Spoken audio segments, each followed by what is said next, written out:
Hi, hello. ഇന്ന് നമ്മുടെ last day ആണ്. നാളെ മോർണിംഗ് ഞങ്ങൾ തിരിച്ച് ലണ്ടനിലേക്ക് പോവും. അപ്പം നല്ല സ്ഥലം, നല്ല വ്യൂ, നല്ല ഇതായിരുന്നു. 2 ദിവസം മഴ കിട്ടി. ഓക്കെ, ഇന്ന് 11 മണിക്ക് സ്വിമ്മിങ് ആണ്. അത് കഴിഞ്ഞ് കഴിഞ്ഞാൽ പിന്നെ ലഞ്ച് കഴിക്കാൻ പുറത്ത് പോവും. അങ്ങനെയൊക്കെയാണ് നമ്മുടെ റൂട്ടീൻസ്. പിന്നെ എല്ലാവർക്കും സുഖമല്ലേ? എല്ലാവരും സുഖമായിരിക്കുന്നു എന്ന് തോന്നുന്നു. പിന്നെ വേറെ എന്തൊക്കെയാണ് വിശേഷങ്ങൾ?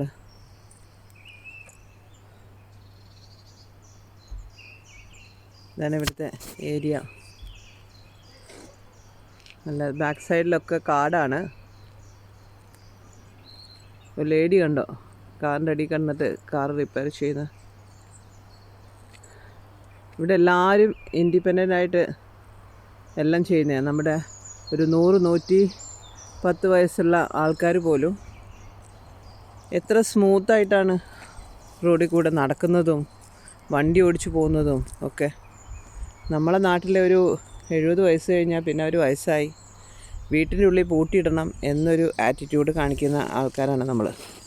പക്ഷെ ഇവിടെയുള്ള ആൾക്കാർ ഒരു 100-105 വയസ്സുള്ള ആൾക്കാർ പോലും വണ്ടി ഓടിക്കുന്നു. ലേഡി ആയാലും ശരി, ജെൻസ് ആയാലും ശരി, വണ്ടി ഓടിക്കുന്നു. അവർ സ്വന്തം കാര്യം അവരെന്നെ ചെയ്യുന്നു. ആരെയും ഡിപ്പെൻഡ് ചെയ്യാണ്ട് ജീവിക്കുന്നു. നമ്മുടെ ജീവിതത്തിൽ ഏറ്റവും കൂടുതൽ ആവശ്യമായിട്ടുള്ളൊരു കാര്യം എനിക്ക് തോന്നിയത് ആരെയും ഡിപ്പെൻഡ് ചെയ്യാണ്ട് ജീവിക്കുക എന്നുള്ളതാണ്. അപ്പം അതിന് ദൈവം കുറച്ച് ശക്തിയും കൂടെ തരണം. ഫിസിക്കലി ആണെങ്കിലും ശരി, ഫൈനാൻഷ്യലി ആണെങ്കിലും ശരി, എന്താണെങ്കിലും ശരി, ആരെയും ഡിപ്പെൻഡ് ചെയ്യാണ്ട് നമ്മൾ ജീവിക്കാൻ പറ്റുന്ന ഒരു ലൈഫ്, ദറ്റ് ഈസ് ഗുഡ്. അപ്പം ഇതൊക്കെയാണ്. ഇപ്പം നമ്മൾ ബ്രേക്ക്ഫാസ്റ്റ് കഴിഞ്ഞു. സമയം 9 മണി. 11 മണിക്ക് കുട്ടികൾ സ്വിമ്മിങ്ങിന് പോവും. അത് കഴിഞ്ഞ് കഴിഞ്ഞാൽ പിന്നെ നമ്മൾ ലഞ്ച് കഴിക്കാൻ ഔട്ടിങ്, ബീച്ചോ കാര്യങ്ങളൊക്കെ പോവും. അത് കഴിഞ്ഞാൽ നാളെ ഏർലി മോർണിംഗ് നമ്മളിവിടുന്ന് തിരിക്കും ലണ്ടനിലേക്ക്. അപ്പോൾ ഇതൊക്കെയാണ്. വന്നിട്ട് ലണ്ടനിൽ എത്തിയിട്ട് റെസ്റ്റൊന്നും കിട്ടിയിട്ടില്ല. വന്ന് പിറ്റേ ദിവസം തന്നെ ഇങ്ങോട്ട് വന്നു. അപ്പോൾ എന്തായാലും ഞാൻ പറഞ്ഞില്ലേ, ഈ മരങ്ങളൊക്കെ, ഇലയൊക്കെ പൊഴിഞ്ഞ മരങ്ങൾ കണ്ടോ? ഇപ്പോഴും